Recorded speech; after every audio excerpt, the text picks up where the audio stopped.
Greetings and welcome to Bible Study with Diane. And our day number 5 is in our scripture challenge. We are going to be looking at love. We're going to be looking at unconditional love. And if you haven't gotten your challenge, you can go to the show notes and click on the link and download the Bible study plan, which has each day on there, as well as the scriptures that we're using for this particular plan. So I hope that it's been a blessing to you. And we're going to begin today's benefit. When we talk about love, we're going to be in 1 Corinthians chapter 13. We are going to be looking at verses 4 through 7. 1 Corinthians chapter 13, verses 4 through 7. I'm using the King James Version of the Bible, so if that's a Bible version that may be a little more difficult for you to read, that's fine. You can just find a version that works really good for you. But in the studies for studying your Bible, for this particular, I'm going to use my study Bible, my King James Version. So I'm going to be reading from there. So let's go ahead and read. It says in 1 Corinthians chapter 13, I'm going to be reading verses 4 through 7. It says, charity suffers long and is kind. Charity envieth not. Charity vaunteth not itself and is not puffed up. Does not behave itself unseemingly. Seeketh not her own. Is not easily provoked. Thinketh no evil. Rejoices not in iniquity, but rejoices in the truth. Bears all things, believes all things, hopes all things, endures all things. So the benefit of our study today, walking through 1 Corinthians 13, verses 4 through 7, is that we want to understand God's profound characteristics of his profound love for us. You know, God loves us, and we need to understand the God kind of love. We want to learn some practical ways to express love in our relationships, and we want to overcome barriers to loving difficult people. And in this scripture is going to give us some ways to do that and experience the transformative power of God's love in action. So we read that scripture, and the first thing that steps out to me is that love suffers long, or really, love suffers long. It is kind, it's not envious, it doesn't parade itself, it's not puffed up, it doesn't behave rudely, it doesn't seek its own. It's not provoked, it thinks no evil, it does not rejoice in iniquity, but rejoices in the truth. It bears all things, believes all things, hopes all things, endures all things. You can spend a month on each one of these attributes in this particular scripture. Looking at love suffers long. Love is so, it's patient. And a lot of times we do need patience. I need patience. Even today, every day, I need more patience. And sometimes I have to ask God and pray for that. I have to believe God for that, because sometimes I don't have a lot of patience for certain things. And all of us are like that. We have to understand that our love walk, our Bible study is for us and for God to deal with us, to help us to be the best believer, the best Christian, the best person that he has created us to be. And we're all different. So we can read the same scripture, but it's going to interpret in a different way for us as it relates to the circumstances in our lives, where we are in life, what's going on, our age, everything like that. So let's look a little deeper in this love scripture. A lot of people call it the love scripture, 1 Corinthians 13, 4 through 7. It says love suffers long. It means it is patient with people, not just circumstances. It has the ability to hold your response when wrong rather than retaliating, because that's one of the things that some of us do. As soon as somebody comes up against us, we become offended, then we just jump right off. So God wants us to be more patient, and that's why he's showing us in the scripture.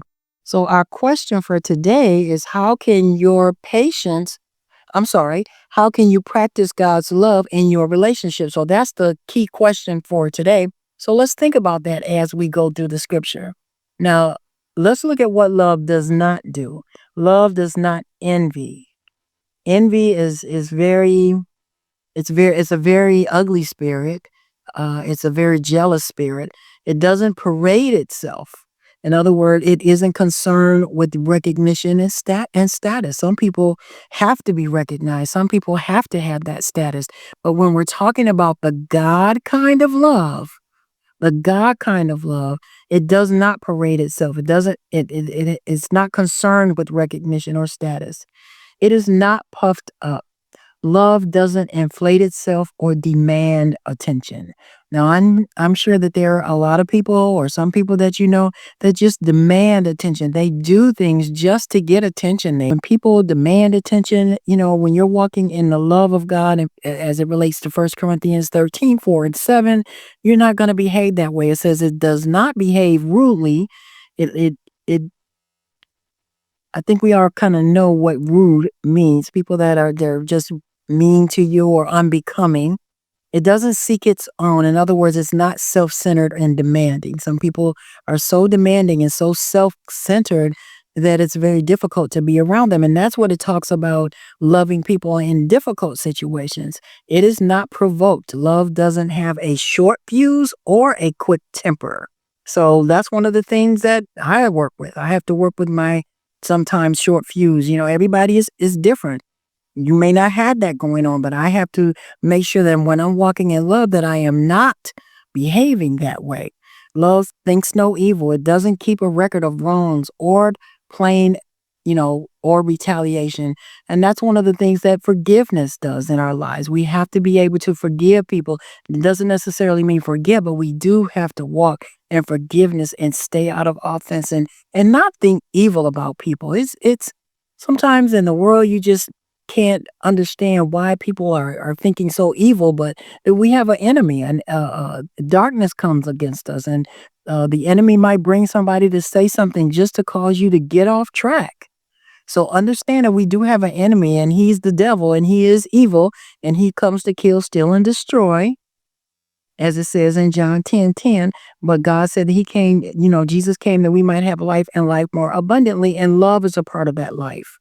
And it doesn't rejoice in iniquity. In other words, it takes no pleasure in what's wrong. If somebody is really struggling and having some challenges, it doesn't take pleasure in that. But what does love do on the positive side of this particular scripture? It rejoices in the truth. In other words, it celebrates honesty and integrity. You want to celebrate with others. You don't want to necessarily be envious. It's just the opposite. It bears all things. In other words, love provides shelter and protection. It believes all things. In other words, love gives the benefit of the doubt. You want to give people the benefit. You want to have trust in individuals before you kind of throw them under the bus or just wash them out of your life altogether. So you want to really give people the benefit of the doubt. Don't just go by what somebody else is saying. That person might not like that person, and now you don't like them because they don't like them. That's not how love acts, and that's not how it works. It says it endures all things. Love remains steadfast through hardships. So it does endure things, and it can be a challenge. If you're having a challenge in your relationships, any relationship, it doesn't have to be husband and wife. It could be children. It could be a work relationship. Love is one of the things that God commands us to do, to love one another. However, it doesn't mean abuse. There's a difference. There's a difference between someone abusing you and you just taking it on the chin, so to speak, or, you have to get out of those situations and you have to allow God to minister to your heart in regards to that, or get some help or seek some help in that situation. You never want to just allow anyone to abuse you and just for the sake of quote unquote love. So just think about that. And in our application today, and as I mentioned, the word says, how can you practice God's love in your relationships? Well, how can you do that? Well, you can do that by choosing to be kind to someone. They had this thing going around a long time ago where people were doing random acts of kindness. Well, that should be something that we do almost every day. Just find someone to compliment. Give a friend a call. That's love. Someone that you haven't talked to in a long time. Call someone and encourage them. That is love. Those are the things that you can do in a tangible way in relationships. Send a card to someone that you haven't talked to it in a while, or even someone that's close to you. Just give them a card. Let them know that you're thinking about them. Those are the little small things that make a difference in people's lives and people's attitudes. So let's pray before we conclude. Father, in the name of Jesus, I thank you for loving us with a perfect love. Father, I thank you that we confess that loving others as you love them sometimes seems impossible through our own strength, Lord.